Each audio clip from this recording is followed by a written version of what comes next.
जागतिक महिला दिन निमित्त कार्यक्रमाचा हा दुसरा भाग.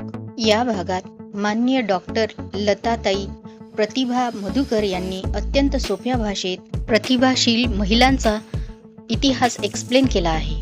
तर बघूया त्या पुढे काय सांगतात ते. जगातले पहिले ग्रंथ वगैरे मुलं विचारतात आता गुगलवर वगैरे सगळं बरोबर काढतात. त्यांना कळतच नाही आपल्या शिक्षकांना काहीच कसं नाही पाहिजे, कारण शिकवलंच नाही आपल्याला, अभ्यासक्रमातच नव्हतं. आणि आपण काय म्हणतो, आपल्याला अभ्यासक्रमात जेवढं दिलं तेवढंच वाचा. आता मुलं काय वाचतात, मुलं धड वाचतात.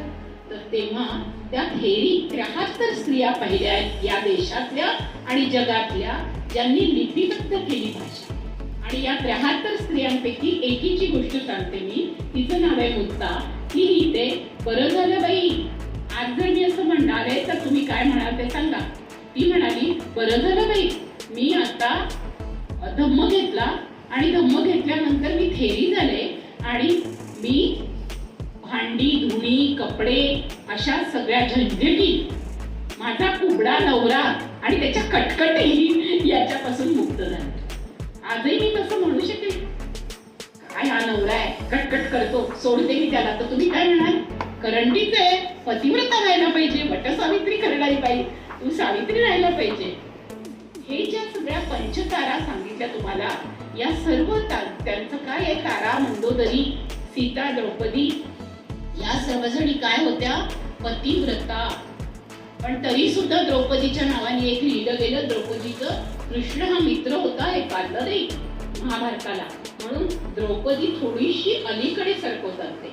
आणि तिला पुन्हा 5 पती होते, नको रे बाबा, हिंदू स्त्रियांनी 5 पती मागितले तर काय करणार, म्हणून द्रौपदीला आता हळूहळू स्थान त्यांनी कमी केलं. पण ह्या ज्या सगळ्या आहेत त्याच्यामध्ये अहिल्या होती, पण त्याच्यामध्ये त्यांनी रेणुकेला का नाही टाकलं, कुंतीला का नाही टाकलं, असे प्रश्न आपल्याला येतात. या थेरीमध्ये या 73 थेरी होत्या. तो जो काळ आहे त्या काळामध्ये भगवान महावीरांबरोबर जैन होते. भगवान महावीर माहिती आहे ना तुम्हाला, त्यावेळेला भगवान महावीरांची च्या काळातली तिकडच्या साईडची भाषा जी होती ती होती अर्धमागधी. आणि बुद्ध ज्या भागात राहत होते त्यांची भाषा कोणती होती, पाली भाषा होती. पाली, मागधी, अर्धमागधी, प्राकृत आणि श्रीलंकेमध्ये सिंहली आणि तमिळनाडूमध्ये तमिळ या भाषा त्यावेळेला बोलल्या जात होत्या. तुम्ही सर्वजणी आपल्या देशातली सर्वात पहिली प्राचीन भाषा कोणती शिकवता, संस्कृत म्हणजे काय, संस्कृत म्हणजे काय, जिच्यावर संस्कार झालेले आहेत. म्हणजे संस्कार होण्याआधी आधी जन्माला यावं लागतं की नाही, जिच्यावर संस्कार झालेली भाषा म्हणजे तिच्या आधी मूळ भाषा ज्या आहेत या मूळ भाषा होत्या 7.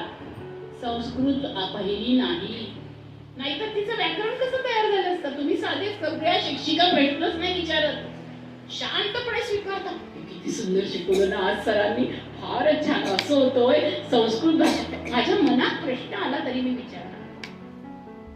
संस्कृत कल्चर्ड मोती म्हणजे काय, समुद्रातला मोती नाही, तो केळकर मोतीवाला मोती कल्चर्ड, आणि जो समुद्रातला मोती आहे तो ओरिजिनल.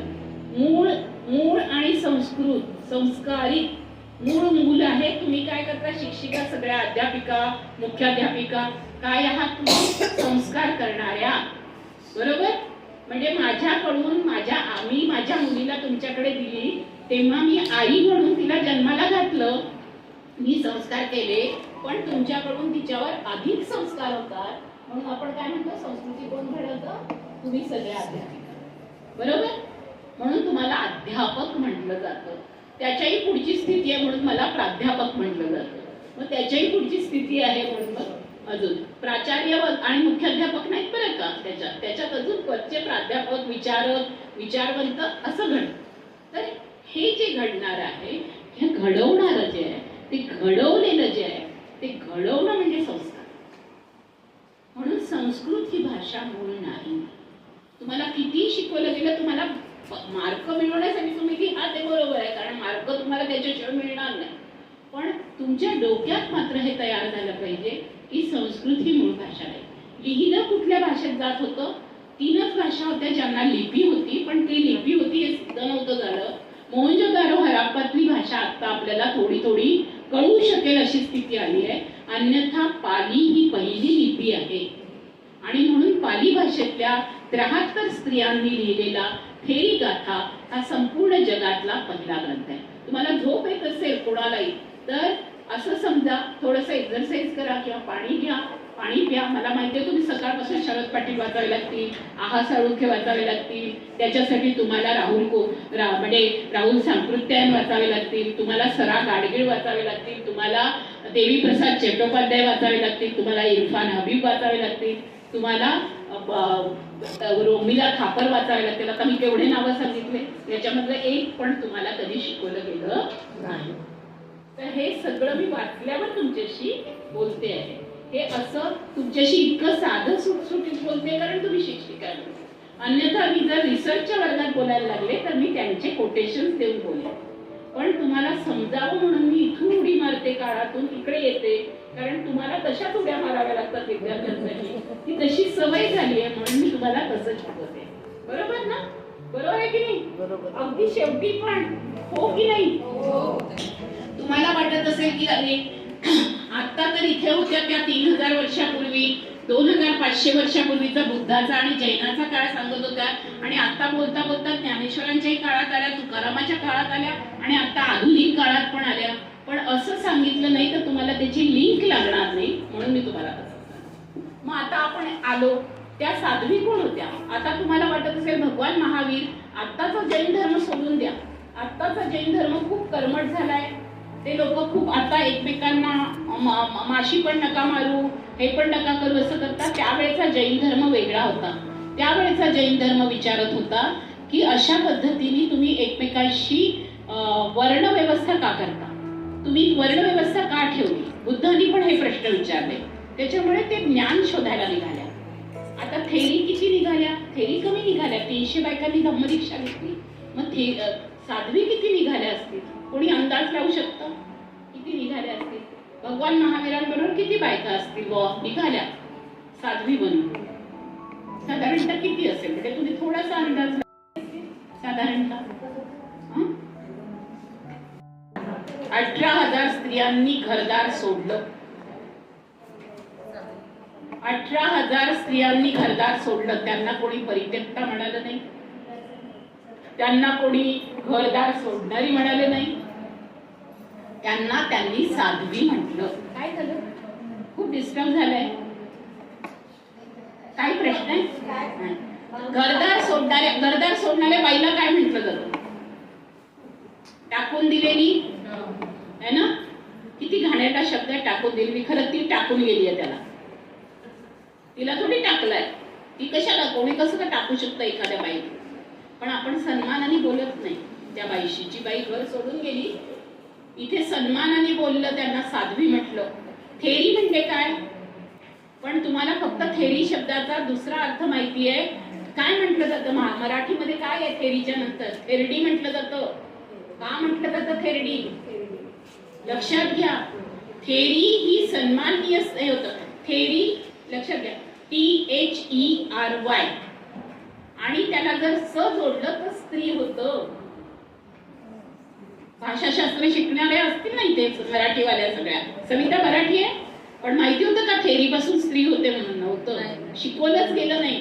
पण थेरी पासून शिव्या देणाऱ्या संपूर्ण ब्राह्मणवादी सनातनी व्यवस्थेने थेरीला मराठीमध्ये थेरडी करून टाकलं, संस्कृतमध्ये थेरडी करून.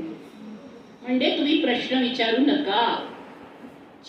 जी रेणुका होती, जी अहिल्या होती, जी गार्गी होती, जी मैत्री होती, या ब्राह्मण बायका आहे बरं का, या थेरड्या होत्या त्यांच्या लेखी. म्हणून तुमच्या आमच्यापर्यंत गार्गी मैत्री नाही पोचली, पण सरस्वती पोचली. का बरं? नाही, सरस्वती का पोचली तुमच्यापर्यंत? तुम्ही कधी ते तुमच्याजवळ का नाहीये? तुम्ही तिची पूजा करता दर शुक्रवारी. मुलांना सांगता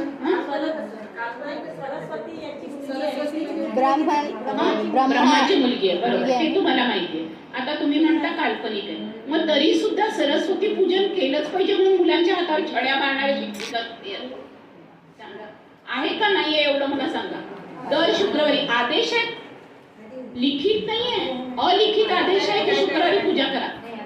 नाही नाही, आता नाही आहे, पण माझ्या काळात दर शुक्रवारी. नाही नाही, आता तुम्ही असं काय सांगता मला, मी सांगते आताही आहे. तुम्ही मला, तुम्ही नाही, तुमच्याकडे नसेल यवतमाळात, कदाचित यवतमाळ पूर्ण सुधारलं असेल, पण मी तुम्हाला सांगते यवतमाळाकडे शाळा शोधून देते मी. शुक्र हा शाळा आहे तिथे जे असतं ना राऊंड हो. असं, ते प्रत्येक ठिकाणी साहित्य आपला सरस्वतीचा असं स्टॅच्यू ठेवलेला आहे. हो, माझी बहीण संगीत शिक्षिका आहे. ती अखिल भारतीय गंधर्व महाविद्यालयाची, मी तिला नेहमी म्हणते, तर तिने सरस्वती ठेवलेली आहे. तिचे माझे रोज वाद होतात. आता घरामध्ये वाद झाले तरी आपण बहिणीला काही घटस्फोट देत नाही, बहीण आपल्याला बहिणीला देत नाही. त्याच्यामुळे दोघी वाद घालू शकतो आणि तिला मी बदलवू शकते, तिला पण वाटतं ती मला बदलवेल, पण ती मला बदलवू का नाही शकत ते मी तुम्हाला सांगते. म्हणजे तुम्ही मला बदलवू नाही शकत, म्हणून मी तुम्हाला बदलवू शकते. याचं कारण काय आहे? सरस्वती ही 7व्या शतकापर्यंत अशा पद्धतीने हातात वीणा घेतलेली, पद्म असलेली, कमळावर बसलेली किंवा मोरावर बसलेली किंवा हंसावर बसलेली अशा पद्धतीची सरस्वतीची मूर्ती तुम्हाला 7व्या शतकापर्यंत आढळत नाही. आज मला सुनीता म्हणाली होती की तू बहुजन नायिकांवर बोल, पण तुमच्या डोक्यामध्ये असलेल्या ह्या नायिका काढल्याशिवाय मी तुमच्या डोक्यात माझी सावित्री घालू शकत नाही. कारण तिचं महत्व तुम्हाला तेव्हा कळेल की ही कुठल्या मोरावर बसून नाही आली, ही कुठल्या हंसावर बसून नाही आली, ती सरळ गेली मिसेस फरेरांकडे, तिथून शिकून आली सिंधिया फरेराकडून, आणि मग आपल्याला पूर्ण धडे दिले. म्हणजे शिकायचं असेल तर तुम्हाला पहिल्यांदा शिकावं लागतं. कुठली सरस्वती कोणाच्या शाळेत गेली की तिथे ती सतार शिकली माहितीये तुम्हाला? नाही माहिती. तुम्हाला कुठे माहिती की ती हंस वादिनी, वीणा वादिनी होती आणि हंसावर बसत होती? कधी पाहिलं तुम्ही असं चित्र? नव्हतं ना पाहिलेलं. मग हे जे आहे हे 7व्या शतकात, 7व्या शतकामध्ये अतिशय उत्तम चित्रकार होऊन गेलाय आणि शिल्पकार होऊन गेला. तो जैनांच्या काळात होता आणि तो जैन चित्रकार आणि जैन शिल्पकार होता. त्यांनी अशा असंख्य प्रकारचे शिल्प तयार केले ज्याच्यामध्ये सिंह आणि नर, नृ सिंह ज्याला म्हणतात, नर आणि सिंहाचं प्रतीक. तर त्यांनी विविध लोकांना जोडून अशा प्रकारचे जे शिल्प केले, त्याच्यात एक सुंदर सरस्वतीचं शिल्प केलं. तोपर्यंत सरस्वतीची कथा जी आहे वेदांमधली, तेही मी तुम्हाला सांगते. वेदांचा अभ्यास करणाऱ्यांपैकीच्या पहिले आत्ताच्या काळातल्या 3 स्त्रिया आहेत त्याच्यात मी आहे.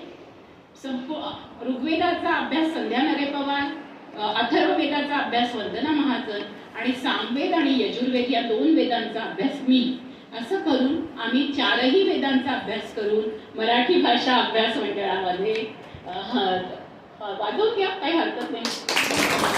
कारण ही खूप मोठी गोष्ट आहे की आजपर्यंत वेदांचा अभ्यास बाबासाहेबांनी केला, फुल्यांनी केला आणि मग आपल्याला सांगितलं, पण अजूनपर्यंत स्त्रियांनी वेदांचा पूर्ण अभ्यास करून एक मोठा ग्रंथ बाहेर आणलाय असं घडलं नाही. आम्ही मराठी भाषा अभ्यास मंडळाला तो सादर केला आणि तो ग्रंथ आता बाहेर येणार आहे आणि त्याच्यावरून बरेच सेन्सॉरशिप वगैरे होऊ शकते, पण तरी तो ग्रंथ तात्यांनी म्हणजे साळुंकींनी तपासल्यामुळे तो ग्रंथ येऊ शकतो. तुम्हाला मध्ये कधीही थोडंसंही बोर झालं तर तुम्ही मला प्रश्न विचारा, खूपच अशा पद्धतीच्या गोष्टी तर तुम्हाला कधी ऐकायला नाही मिळणार. मग काय झालं, मग ही सरस्वती होती कोण? तर तुम्ही म्हणता तशी ती ब्रह्माची मुलगी होती वेदांमध्ये. आता ब्रह्माच्या मुलीचं नाव काय होतं? ब्रह्म. त्यावेळेला ब्रह्मदेव जो होता, ब्रह्मदेवच सरस्वती इतकी सुंदर होती की तो तिच्यावर मोहित झाला आणि त्याने तिच्यावर छोटीशी मुलगी आहे पण बलात्कार केला त्याने. तर त्याच्यामुळे हा शब्द आता तिला समजावा अशी ती इतकी लहान वयात नाहीये. आई समजावून सांगेल तिला कधी पण कारण आता आपण देतो एज्युकेशन. पण वाईट वाटतं की सरस्वतीची पूजा केली जाते पण सरस्वती कोण आहे सांगता नाही येत कोणाला.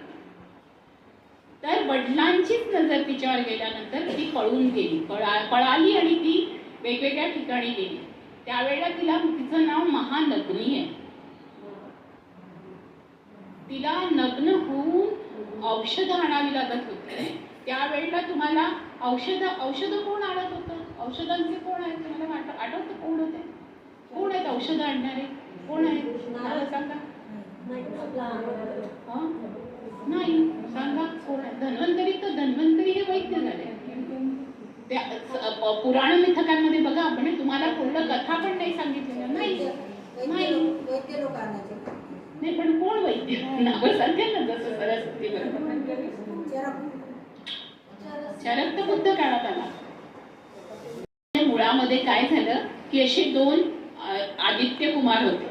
हे जे आदित्य कुमार होते, हे आदित्य कुमार आणि सरस्वती हे ऋषी मुनींकडे जाऊन किंवा सोमरस आणायला जायचे, औषध नाही. मी सामवेदाचा अभ्यास केला तेव्हा माझ्या सामवेदाच्या अभ्यासामध्ये माझ्या पहिल्या पॅरेग्राफ मध्ये लिहिलेलं आहे की हा सामवेद नसून हा सोमवेद आहे.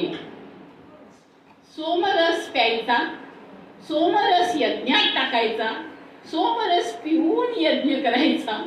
सोमरस पिऊन यज्ञ नव्हे तर फक्त सोमरसामध्ये आहुती सुद्धा सोमाची द्यायची आणि त्याला म्हणायचं सामवेदाचे गीत, सामवेद त्यावेळेला गायन करायचं. आणि तिथे स्त्रियांना मनाई, फक्त एकच स्त्री जाऊ शकत होती कारण ती सोम आणत होती आणि ते सोम होतं राक्षसांच्या हातात.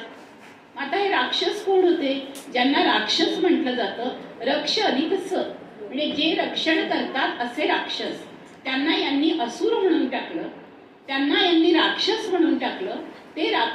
त्यांची खूप मोठी शेती होती. आज आपल्यावर कोण आक्रमण करतंय? आपला एअरपोर्ट कोणी पळवला? अदानीने पळवला. पण आपण त्याला राक्षस नाही म्हणत, अदानीला म्हणतो देव. आणि तो काय म्हणतो, हे सगळे जे होते जंगलवाले, हे आदिवासी, हे राक्षस आणि आम्हाला विकासासाठी पाहिजे. म्हणजे देव कोण झाला? अदानी. आणि आपण कोण झालो?